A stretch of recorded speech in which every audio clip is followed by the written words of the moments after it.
এমন একটি কথা শুনেছেন যা আপনার মন ছুঁয়ে গেছে? আজ কিছু ইসলামিক উক্তি শুনবেন যা বদলে দিতে পারে আপনার দৃষ্টিভঙ্গি, আপনার জীবন। যে আল্লাহর উপর ভরসা করে, আল্লাহ তার জন্য যথেষ্ট। জীবনে যখন সব দরজা বন্ধ মনে হয়, তখন আল্লাহই শ্রেষ্ঠ ভরসা।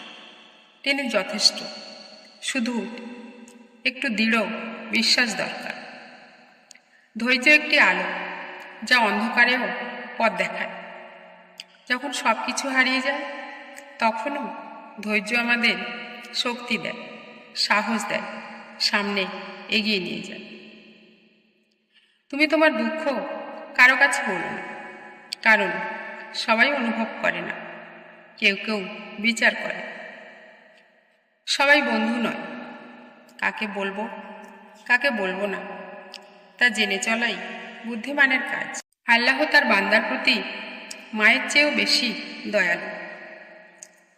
যে পাপী সবচেয়ে নিচে নেমেছে, তাকেও আল্লাহ ক্ষমা করে দিতে পারেন।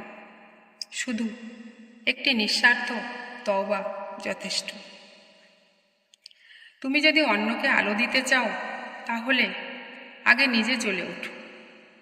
প্রথমে নিজেকে বদলাও, তারপরেই তোমার আলো ছড়িয়ে দেবে অন্যদের মাঝে।